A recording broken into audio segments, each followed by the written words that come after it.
predicando sobre qué nos distrae de Dios, qué nos distrae de las cosas de Dios, ¿se acuerdan? Y vimos que pues nos distraen los problemas, las enfermedades, la economía, el mundo, muchas cosas nos distraen de Dios. Pero eso lo quiero reflejar en el libro de Nehemías, ¿sí? Usted lo va a leer, todo el libro de Nehemías, capítulo 4, versículo 2, capítulo 4, versículo 1, capítulo 4, versículo 1. Y quiero continuar con esta serie de qué nos impide orar, estar en las cosas de Dios o qué nos distrae de Dios. Ustedes conocen la historia de Nehemías, ¿verdad? Nehemías tuvo una revelación de parte de Dios para ir a reconstruir ¿qué? ¿Alguien de los que leen la Biblia? ¿Perdón? El tabernáculo, el templo, ¿verdad? Estaba en ruinas. ¿Sí se acuerdan que estaba en ruinas? Y él tuvo la revelación. O sea, nosotros a través de la revelación vamos a encontrar el propósito de lo que quiere Dios para nuestras vidas. El propósito de Nehemías era reconstruir el templo. ¿Se acuerda que habló con el rey y el rey le proporcionó, Nehemías tuvo gracia delante de los ojos del rey y el rey le proporcionó cartas de gobierno, le proporcionó una guardaespaldas, y el ejército le proporcionó tiempo y hasta economía para cumplir el propósito. Pero entonces en la semana pasada vimos que el diablo empieza a utilizar sus estrategias. Y entonces aquí dice que cuando oyó Sanballat, que era el rey, dice que nosotros edificábamos el muro, se enojó y se enfureció en gran manera e hizo escarnio de los judíos. Amén. Entonces, una de las primeras estrategias que va a utilizar el diablo, Satanás, es la intimidación. ¿Qué te intimida? ¿Qué te provoca miedo? ¿Qué no te permite que tú realices las cosas de Dios? Mira, el diablo te va a intimidar, pero es para que tú retrocedas y empieces, a muchos de los que nos sacó del mundo, empecemos a comparar lo que teníamos antes con lo que tenemos ahora, lo que recibíamos antes con lo que recibimos hoy. Amén. Miren, muchas veces el cristiano vive de recuerdos del ayer y nosotros no podemos hacer eso, ¿verdad? Entonces las cosas se te van a poner difíciles. A Nehemías las cosas se le pusieron difíciles. Imagínense, vamos a luchar contra ti, vamos a pelear contra ti, no te vamos a dejar. Entonces se ponen las cosas difíciles. Yo le doy gloria a Dios que a un cristiano se le pongan las cosas difíciles. Cuando a un cristiano se le ponen las cosas difíciles es porque Dios está con él y el diablo está utilizando estrategias para intimidarlo. Pero cuando un cristiano se la pasa de pechito, a lo mejor es del bando de Satanás, que dice, este está re bien así, ¿para qué lo toco? O sea, así está re bien engañado, mentiroso, falso, hipócrita. Ahí lo dejo, no le hago nada para que él se sienta a gusto. Pero nosotros vamos a ser perseguidos, dice la palabra, ¿sí o no? Alguien contésteme, por favor. ¿Sí, amén? Dice que vamos a ser perseguidos y que vamos a ser burlados, ¿verdad? Y que vamos a sufrir un poco de padecimientos. Entonces las cosas se van a poner difícil, ¿verdad? Esto pasa también cuando dejamos los negocios no permitidos por Dios. ¿Alguien aquí robaba en su trabajo? ¿O alguien vendía cosas chuecas? ¿O alguien vendía robado? Yo sí. Y entonces traíamos dinero. Pero cuando llegamos a Cristo dejamos de hacer esas cosas que no le agradaban a Dios. Pero nos quedamos, ¿qué creen? Sin dinero. Lo que traíamos antes ya no lo tenemos hoy. Lo que recibíamos antes ya no lo tenemos hoy. Lo que gastabas antes ya no lo gastas hoy. Lo que viajabas antes ya no lo viajas hoy. Entonces empieza a ver, empezamos a quejarnos, porque nosotros antes en el concepto del mundo pensábamos que era una bendición ganar el dinero de esa manera. Ahora sabemos que no. Amén. ¿Sí está aquí o no está aquí? Entonces, eso intimida mi alma. La falta de dinero intimida mi alma. ¿Cuántos de nosotros no nos preocupamos porque no hay lana? ¿Qué vamos a hacer?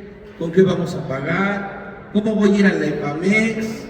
Y empieza a preocuparse y a intimidar su alma, ¿verdad? Eso lo quiere hacer el diablo. Y entonces va a suceder algo, va a cambiar nuestra personalidad. Y nuestras decisiones, en nuestras decisiones va a haber equivocaciones.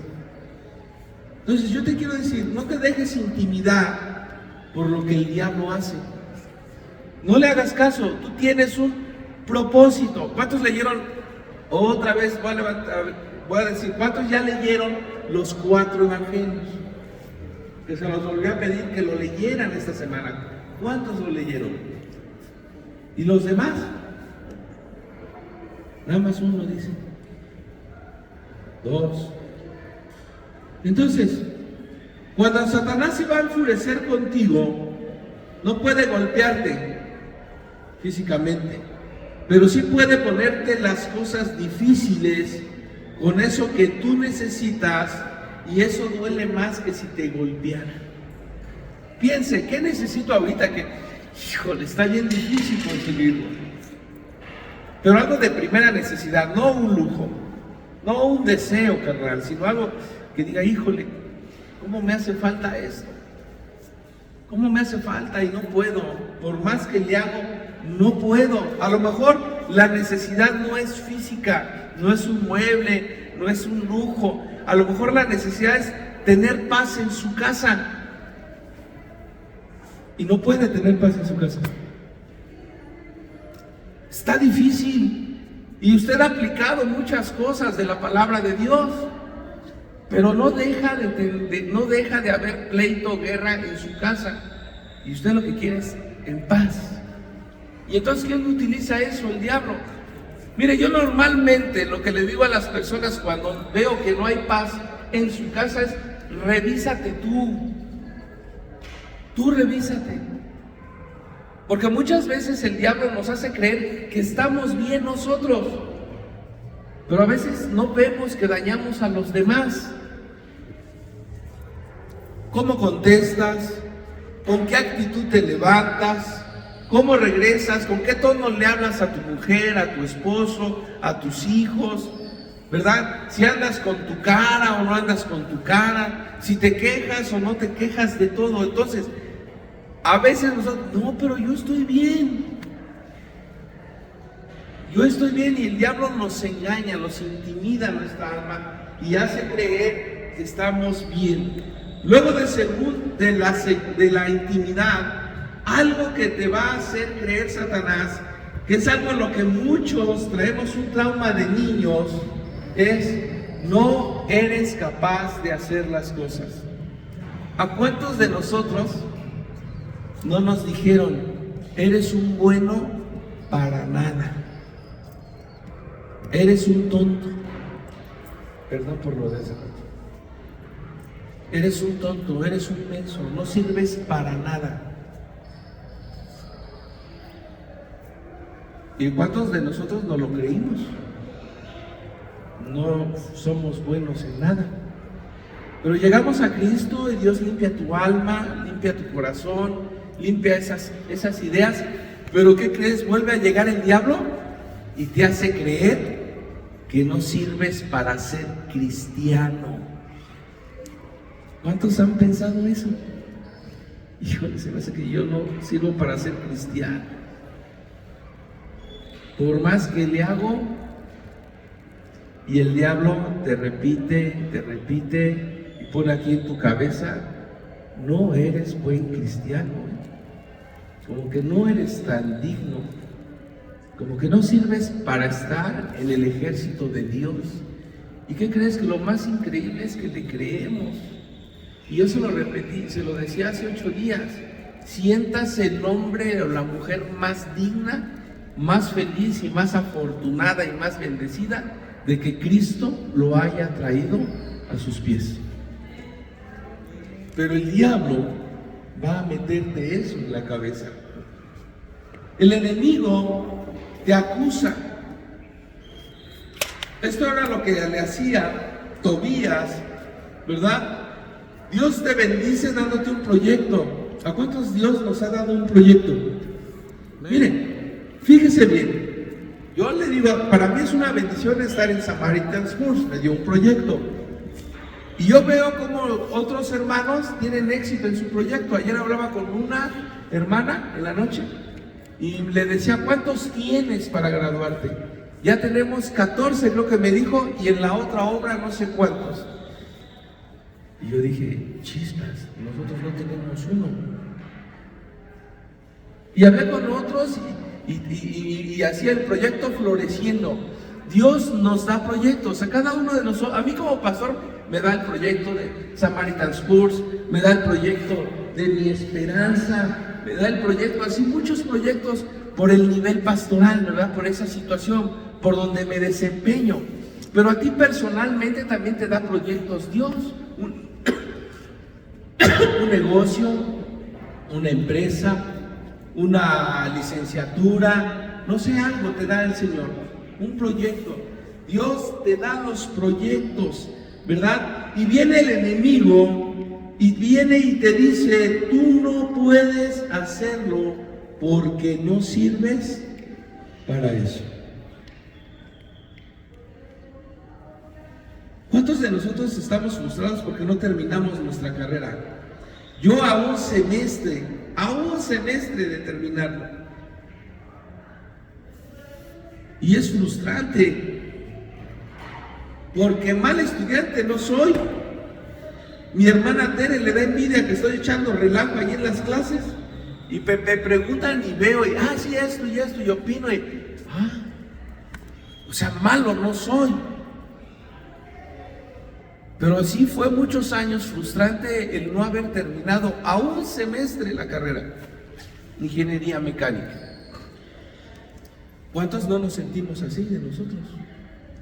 Que Dios nos ha dado un proyecto y le creímos al diablo, no puedes. Y de repente a mí me llega ese pensamiento, ¿qué no estás viendo que ahora en línea hasta viejitos de 60, 70 años están terminando la carrera nada más para satisfacción, no para ejercer, sino para demostrarle al diablo y a uno mismo que sí podemos? Amén. Diga conmigo, sí puedo. Diga conmigo, todo proyecto que Dios ha puesto en mis manos, sí puedo hacerlo. Sí puedo hacerlo. Entonces, pero el diablo nos intimida, el diablo nos engaña, el diablo nos mete miedo y el diablo nos dice, no sirves para eso. Entonces, esto te infunde temor. Y muchas veces con el temor, ya le dije que también después de la duda, el segundo enemigo que manda el diablo se llama miedo, segundo espíritu, ¿verdad? Y entonces el temor te quita la creatividad. Muchos dejamos de ser creativos. Muchos de ustedes tienen talentos, pero han creído al diablo y han dicho, no, tú no. Dios te quita la creatividad, ¿verdad? Y entonces la gente con el miedo que manda el diablo no es creativa y se acostumbra, fíjate bien, a vivir en el nivel que está. No están tan mal nuestras autoridades espirituales, ¿verdad? Proféticas y apostólicas, cuando nos dicen, Dios es creativo. ¿Sí se acuerdan que Dios es creativo? Sí, creó todo, Génesis 1, ¿sí o no? Y si nosotros estamos hechos a imagen y semejanza de Dios, ¿podemos ser creativos? Sí, amén. Entonces, ¿podemos crear una empresa? Sí, amén. Sí, amén. ¿Podemos crear un negocio de la noche a la mañana? Sí, amén. Somos creativos, Pero como dejamos que el espíritu de miedo que lanza el diablo se apodere de nosotros, perdemos esa creatividad. Nos da miedo. ¿Y si me va mal? ¿Y si invierto y nada no gano? ¿Y cómo le voy a hacer? ¿Y qué voy a poner? ¿Y cómo le voy a poner? Y todos piensan que con ponerle Shalom ya te va a ir bien porque le pusiste algo del bíblico, algo de Dios. Porque ni eso es creativo. Yo mi taquería, cuando tuve una taquería, se llamaba El Tacordial. Vendía tacos de cecina, de bistec, de longaniza. ¿Estaban buenos?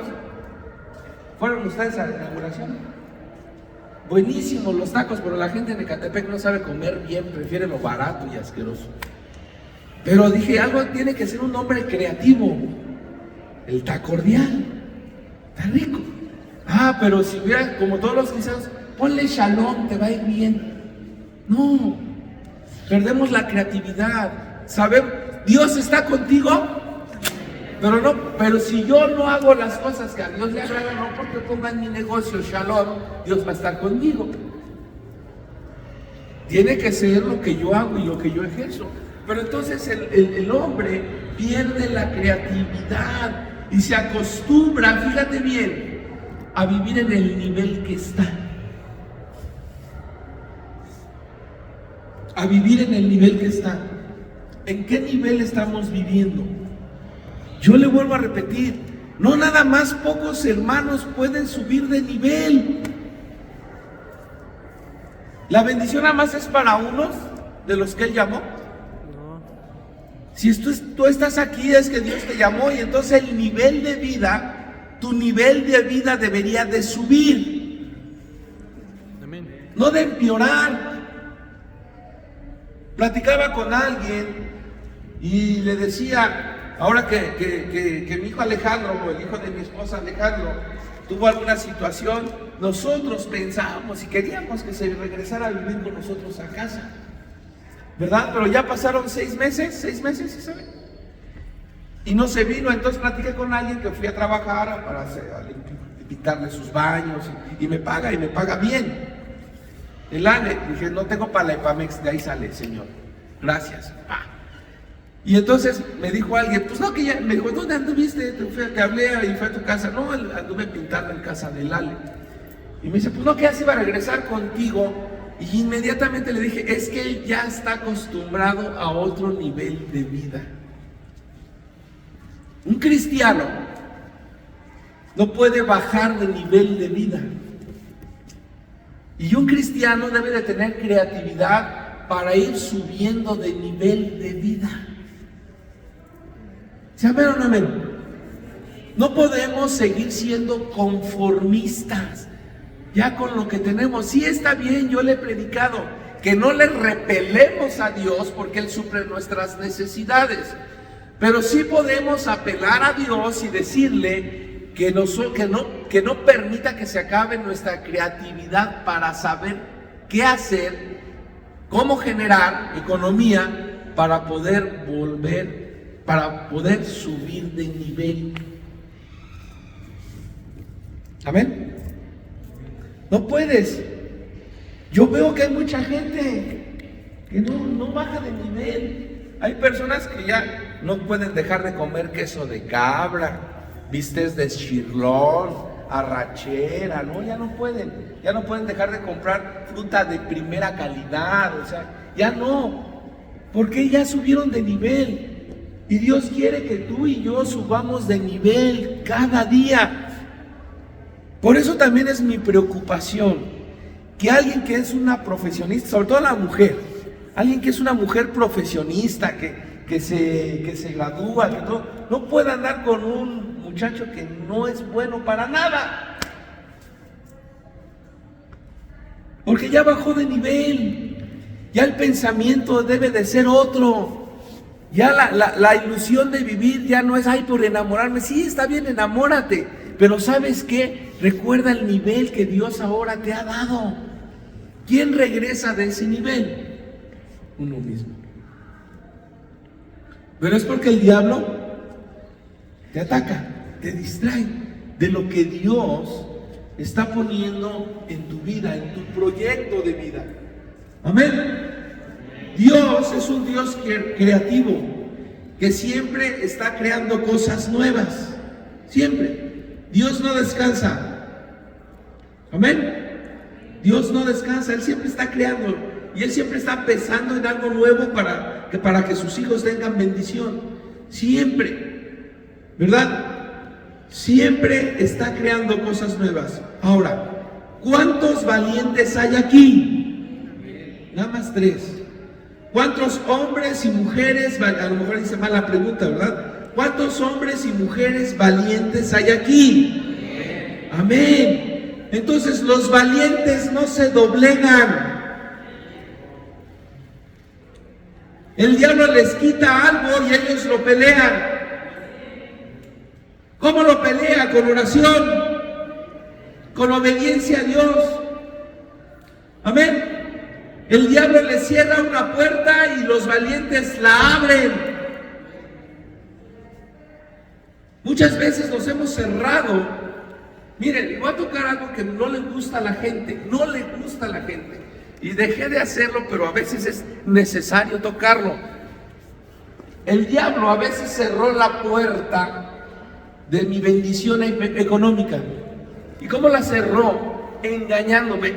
Estás diezmando mucho. ¿No ves? ¿No ves? ¿No ves cómo vives tú y cómo vive el pastor? Y entonces yo ¿qué hice? Dejé de dar mi diezmo. ¿Quién se cerró la puerta de la bendición? Yo. ¿A quién le hice caso? Al diablo. Pero el valiente sabe, híjole, me está yendo bien mal, pero yo sé cómo abrir la puerta, pero nada más tengo para la leche y para el pan de la semana, pero yo sé cómo abrir la puerta. ¿Cómo vuelvo a abrir la puerta de la economía? Con el diezmo. ¿Y qué hace un valiente? Abre la puerta nuevamente. Abre la puerta nuevamente. Entonces, tú piensa, ¿qué puertas te has cerrado? ¿Cuáles puertas te has cerrado? Y piensa cuáles puedes abrir. Amén. El enemigo a un valiente, a un hijo de Dios, no puede intimidarlo. Alguien que conoce su paternidad espiritual, que es Dios, alguien que cree hasta el tuétano y hasta el corazón que es hijo de Dios, no se deja intimidar por el diablo. ¿Usted cree que alguien, por ejemplo, que fuera, no sé, el Julio César Chávez, que todos lo conocen, con su hijo, y que alguien le dijera, un trompo, ahorita vas a ver, te voy a dar a ti y a tu papá, se va a intimidar? ¿Sabe quién es su papá? No, ahorita mi papá en 2, 3 trancazos te tumba, te da. Así es un hijo de Dios. Sabe quién es su papá. Amén. ¿Quién es tu papá? Dios. No te intimides ante el diablo. Amén. No le creas al diablo. Tú tienes proyectos y puedes hacer esos proyectos una realidad, porque son proyectos que vienen de la eternidad. ¿A qué edad? No importa. Son proyectos que vienen de la eternidad. Pero si tú no crees la palabra, ¿quién no cree la palabra? Dígame a alguien, sencillamente, ¿quién no cree la palabra? Cuando yo le digo, Joel, tú tienes proyectos de allá arriba, de la eternidad. David, tú tienes proyectos de allá arriba, de la eternidad. En Natividad, tú tienes proyectos de allá arriba, de la eternidad. Cristian, tú tienes proyectos. Y ellos ponen por obra la palabra, pero él se queda estático. Yo quiero que se haga el proyecto. ¿Quién creyó la palabra? Ellos. Amén. No nada más es Dios, es que tú creas. Es que tú creas. A mucha gente le he dicho, busca otro trabajo. Yo no creo que Dios quiera eso. Busca otro. Yo creo que Dios, por la capacidad, por el proyecto que tiene Dios en ti, busca otro trabajo. Pero no creen, les da miedo, oyen la voz de Dios. no vas a conseguir, no va a ser lo mismo, piensa esto, lo otro. No, sí, ¿verdad, diablo? Sí, no, sí, tienes razón, diablo. El Señor se equivocó. No voy. Oye, pon un proyecto de negocio. Mira, yo estoy viendo que la gente vende por Facebook. Tienes tantos talentos, haces cosas tan bonitas que deberías de hacer tu negocio en línea. Es que no tiene tiempo mi hijo para ayudarme a hacer la página. Es que no la he hecho. Es que el otro. Oímos mejor la voz del diablo que la de Dios. Está aquí. Amén. Pero tú puedes. Amén. El pueblo de Dios. ¿Hay pueblo de Dios aquí? Nada más 4. ¿Hay pueblo de Dios? Amén. 12, ya llegaron los apóstoles. ¿Hay pueblo de Dios aquí? Creo que ya los 77. El pueblo de Dios tiene que cambiar su forma de pensar y de actuar.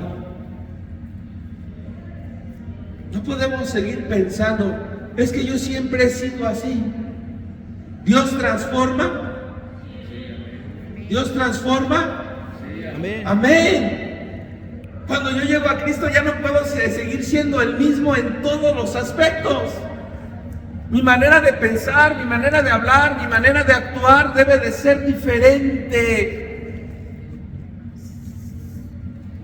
Amén. No puedo ser el mismo de antes. Cristo me transforma. Voy a ir luchando, ¿verdad? Por quitarme los malos hábitos, las malas cosas. Pero definitivamente no puedo ser el mismo de antes. No puedo actuar de la misma manera. Dios transforma. Y entonces el pueblo cristiano no tiene ese pensar. Muchos cristianos no tienen ese pensamiento, esa forma. También otros cristianos, esa forma conformista de no querer sobresalir. Aunque sean frijolitos, mientras no falten, aunque sean frijolitos. Y van por el tianguis y ven la barroca. Y ven la asesina. Huélele. Aunque sea, huélele. Y se conforman con olerlo. Y no hacen nada para comprarlo. El cristiano se vuelve conformista. Amén. Y usted no. Dile al de al lado, qué bueno que no se te ve la cara de conformista.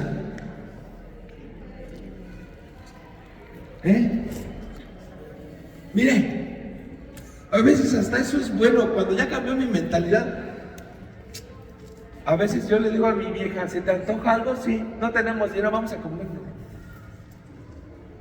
Dios proveerá. No creo que se enoje porque se me antojó algo que no habíamos comido. Dios proveerá. Y si ya no, pues ya no lo comimos. Ya no lo comimos, ¿no? Tengo hambre, son las 11 y no hemos comido nada, pero qué bueno estuvo el desayuno. Pero a veces nos conformamos, no, ¿cuándo lo voy a comprar? No, ¿cuándo voy a ir? ¿Cuándo? Y el diablo te dice, cuando dejes de escucharme a mí y escuches a Dios. Pero bien, siguen escuchando a mí.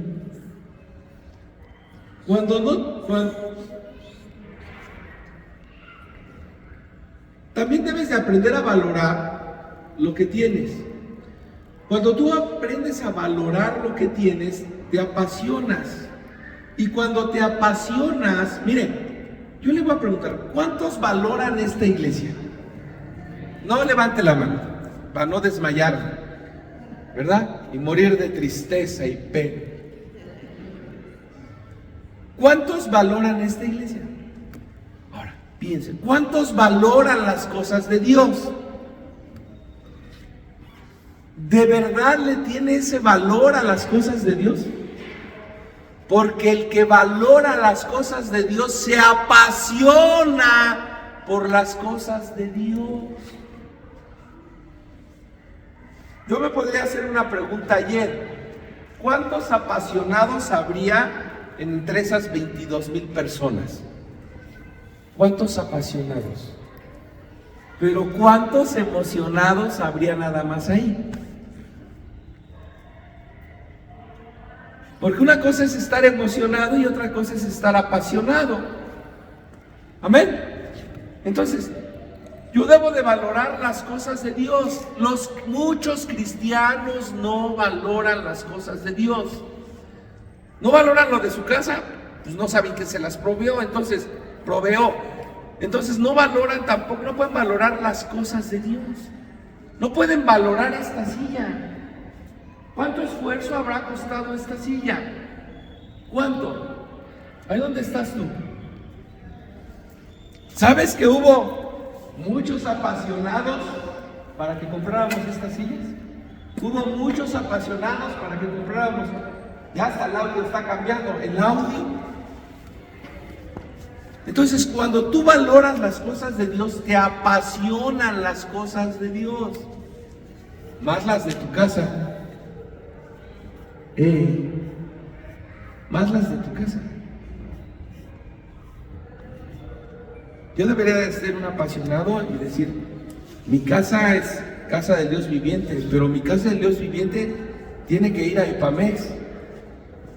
Me debe de apasionar por estar en Epamex. Me debe de apasionar las cosas de Dios. Me debe de apasionar, mi pastor dijo que traigamos un invitado, me debe de apasionar el traer un invitado a la iglesia. Apasionar. Pero muchas veces el cristiano no valora las cosas de Dios, entonces no se puede apasionar por las cosas de Dios. El que vive con pasión en las cosas de Dios es porque se ha enamorado del Señor y porque ha valorado todo lo que Dios le ha dado.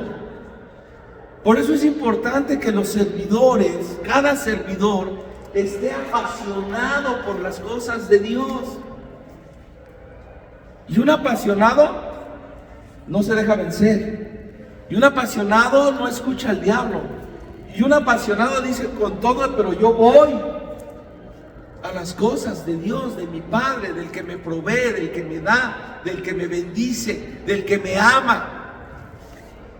Pero ¿cuántos de nosotros muchas veces se nos acaba la pasión? Mire, el otro día llegué tarde, ¿verdad? Hace 8 días llegué tarde. ¿Cómo me estaba esperando? Tú no lo viste, pero sí te dije cómo me estaba esperando tu hermano. ¿Cómo? Así, mire.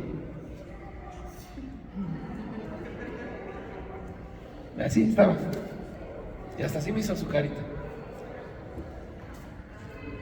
El pastor no puede llegar tarde, pero los hermanos sí.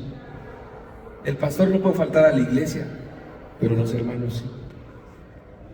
Pregunta: ¿el único apasionado en la iglesia debe de ser el pastor? No. No. Todos deberíamos de vivir apasionadamente las cosas de Dios. Todos. Pero no le damos el valor. Cada esfuerzo, miren, muchos no tenían revelación de ese versículo que tenía en la lona anterior ahí. Cada esfuerzo, cada tarea que hagas, ¿verdad? La estoy parafraseando. Todo lo que hagas para la obra de Dios, Dios mismo te lo recompensará. Pero las tienes que hacer con pasión, no por obligación, no por imposición, por pasión a las cosas de Dios. Ay, pensé que te hagas muerto. Hermano, por pasión, no por obligación. Yo le pregunto, usted no... Mire, ayer la hermana Eli ya se iba con la asiática. Hasta de caballito la cargó Joel. Ahí viene Recondito. Luego de muleta, Josefina. Íbamos con pasión, con una expectativa. ¿Sí o no? A ver, digo, ellos ya habían ido, David y... ¿Tú también ya habías ido? Cuando nos quedamos afuera, no. No, pero ¿no es que ustedes fueron en vivo?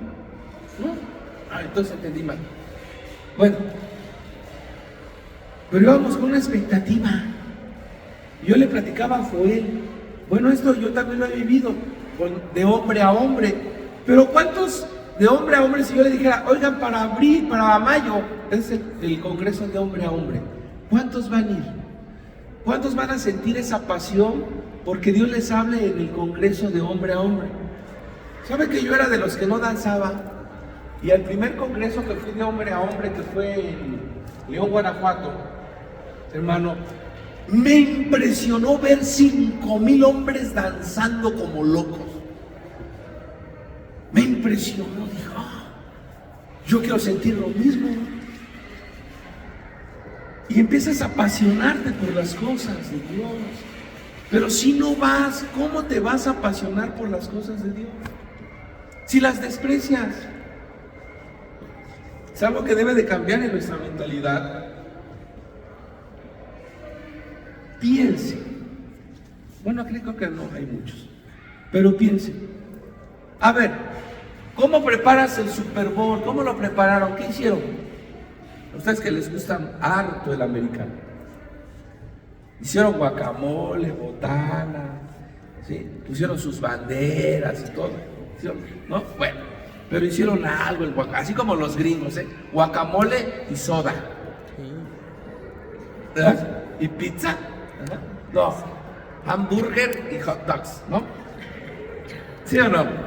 Amado hermano. Entonces, a veces hacemos con más pasión, escuchen, las cosas del mundo que las cosas de Dios. A veces vivimos con más pasión las cosas del mundo que las cosas de Dios. Mire, yo he oído gritar hasta mi casa a David cuando las Chivas gritan ¡gol! Lo he oído gritar. ¡Qué pasión cuando gritan gol de las Chivas! Y ayer, grito para Cristo. Grito para Cristo. Arriba las Chivas. Hermano, quiero dar un ejemplo, no es que así sea David. Quiero dar un ejemplo. A veces hacemos las cosas del mundo con más pasión que las cosas de Dios. Y esa es una distracción que pone el diablo.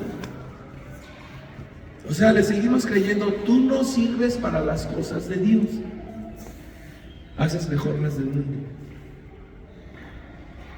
Si estás aquí, es porque eres un instrumento de Dios. Si estás aquí es porque eres capaz de hacer las cosas de Dios. Si estás aquí es porque te puedes apasionar por las cosas de Dios. Amén. ¿Sí, amén o no amén? Sí, amén. Si es por eso, no estás de mal, de algo quiere Dios. Entonces, cuando le entregaste tu vida a Cristo, o al menos el caso de mío, le entregaste tu vida y todo tu ser y toda tu voluntad. Eso es nacer de nuevo. Nacer de nuevo no es hacer unas cosas sí y otras no. Nacer de nuevo es hacer la voluntad de Cristo Jesús. ¿Cuántos le hemos entregado nuestra vida a Cristo Jesús entonces? Porque el que nace de nuevo y le entrega la vida a Cristo Jesús, le entrega toda su voluntad. O sea, yo dejo de decidir por mí. Cristo y la palabra de Dios deciden por mí. Es un proceso difícil, hermano. Muchos fallan. Por eso la Biblia dice, cuando todos pecamos. Porque yo puedo decir, sí, le entregué mi, pero atame. ¿Qué tal si digo que no a algunas cosas? No. Tampoco estoy mostrando obediencia a Dios, ¿verdad? Dios me dijo en la Biblia, en Fabián 4:19, no compres moto. Pero yo compré moto. Desobedecí, ¿no? ¿Me entiende? Entonces hay cosas que tenemos que trabajar mucho, pero algo que es bien difícil, que lo que tenemos que trabajar es rendir nuestra voluntad a la voluntad de Cristo Jesús y a la palabra de Dios. No se oyó ningún amén, Padre, pero yo creo que ya quedó sembrada la semilla. Amén. Amén. Nada más David se va a rendir a la voluntad de Dios.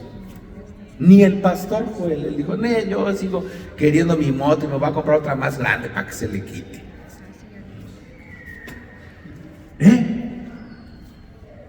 Pero nos estaremos orando, ¿verdad? Que Dios quite esa mala semilla del cerebro. Amén. Entonces, cuando tú le entregas tu vida a Cristo, le entregaste todo tu ser y tus acciones. En todo lo que hagas, fíjate bien, y más en la obra de Dios, debe de haber excelencia. Amén. Esas cajas están hechas excelentemente bien. No porque las haya hecho mi esposa, sino porque ni yo sabía, pero ella tenía la pasión de hacer esas cosas. Pero cuando haces algo para Dios, lo tienes que hacer con excelencia. ¿Te acuerdas cuando regañé a Manuelito por su barco que hizo? No, Manuel, ¿tú te acuerdas, Natalia? Yo sí tengo bien presente cómo lo regañé, porque parecía que lo había pintado el Nico. Creo que dibuja mejor Lucia que lo que había hecho Manuel ese día. Y yo le dije a Manuel, ¿para quién lo hiciste, hijo? Para Dios, pastor. Pues para Dios le gustan las cosas excelentes. Quítame esa porquería y tírala. Y muchos se enojaron. Pero alguien que dice que hace las cosas para Dios, las hace excelentemente. Otra vez no se oyó ningún amén, papá. Excelentemente. Amén. Para Dios es excelencia. Excelente. Excelente. No todos tenemos ese don, ¿verdad? Ay, mira, hay quien, mire, hoy yo barrí, no me quedó excelente. Pero a la hermana Alejandra, desde que llegó ella a hacer el aseo a la iglesia, ella lo hace excelente. Se notó el cambio de la manera de trapear, a de como trapeábamos los otros servidores nosotros. A ver, ella lo dijo, oh, mira, se veía limpio. Yo pensé que estaba maltratado el piso, por eso quedaba mal, pero no, lo hace excelentemente. Otras guisan excelentemente para Dios. Miren las hijas del pastor Jorge, ¿cómo guisan, mi vida? Súper excelente. Y es cuando hacemos las juntas de los pastores. Excelente. Entonces, alguien que va a hacer algo para Dios, lo tiene que hacer excelentemente. Amén. Es algo. Miren, piensen. Y relaciónenlo con lo secular. Yo voy a poner un negocio y digo que es de Dios. Porque así decimos los cristianos, ¿no? Es de Dios, pastor. Y entonces, si es de Dios, ¿cómo debe de estar tu negocio? Excelentemente. Todo lo que hagas debe de ser excelentemente en tu negocio. Todo. ¿Qué va a ocurrir? Pues que va a ser bendecido. Entonces ahora sí. Pero no es poner un negocio al ahí se va, al ahí se va.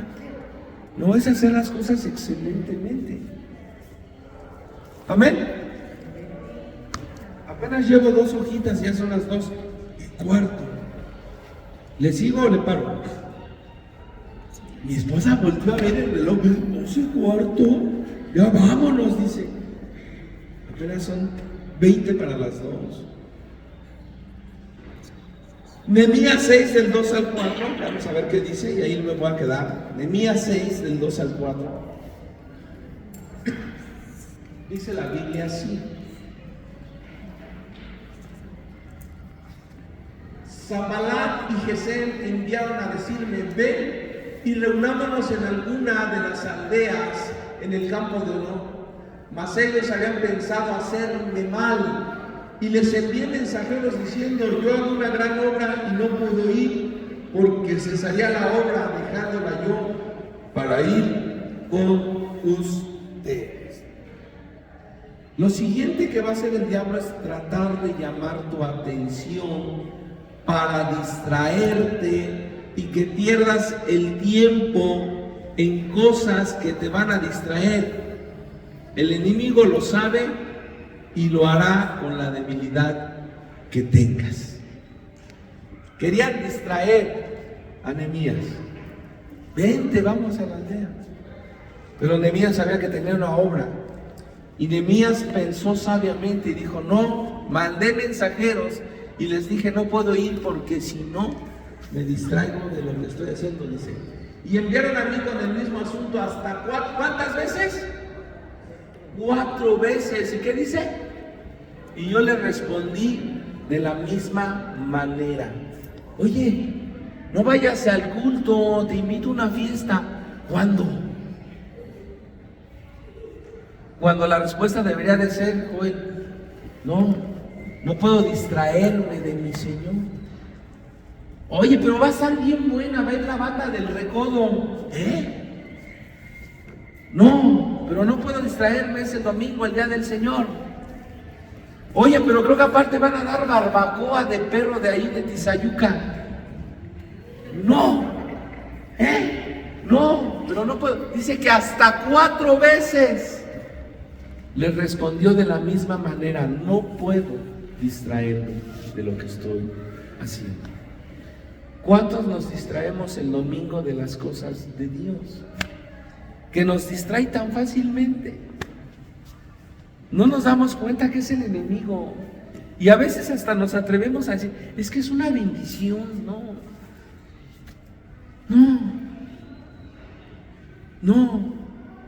No te puedes distraer de las cosas de Dios. Menos los servidores. Menos los servidores. Amén. No puede haber nada. O sea, nosotros tenemos que decir 4 veces: no puedo. Tengo que estar en las cosas de Dios. No puedo. Pero a veces nos distraemos fácilmente. Entonces, vaya, lean Nehemías. No he terminado, me falta 1, 2, 3, 8 hojas. Pero quiero que lean Nehemías. Y el próximo domingo le voy a seguir predicando esto. Porque algo bueno nos va a enseñar Nehemías. Amén. Amén. Denle un aplauso al Señor fuerte. Gloria a Dios.